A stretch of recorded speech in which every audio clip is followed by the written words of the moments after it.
আজকে আমরা দেখব জটিল বা অমূলদ মূল হতে সমীকরণ গঠন। জটিল বা অমূলদ মূল হতে সমীকরণ গঠন করার জন্য প্রদত্ত মূলটিকে x ধরতে হবে, বাস্তব বা মূলদ অংশকে x এর পাশে এবং জটিল বা অমূলদ অংশকে অন্য পাশে নিতে হবে, বর্গ করতে হবে। তাহলে কি বললাম স্টেপগুলো? আমরা প্রথমেই প্রশ্নে যে মূলটি দেওয়া থাকবে সেটিকে x ধরতে হবে, বাস্তব বা মূলদ অংশকে x এর পাশে নিয়ে যেতে হবে, জটিল বা অমূলদ অংশকে অন্য পাশে নিতে হবে, তারপর জাস্ট আমরা বর্গ করে দেব। তাহলে আমরা যদি এই উদাহরণটিকে দেখি, দেখো এখানে কি দেয়া আছে 1 + i মূল বিশিষ্ট সমীকরণটি নিয়ে নেব। তাহলে এই মূলটিকে আমরা x ধরে নেব। তাহলে x = কি 1 + i।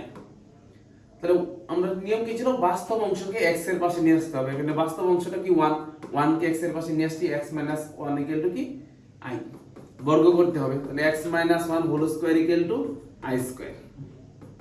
তাহলে x² - 2x + 1 = i স্কয়ার এর মান কি -1।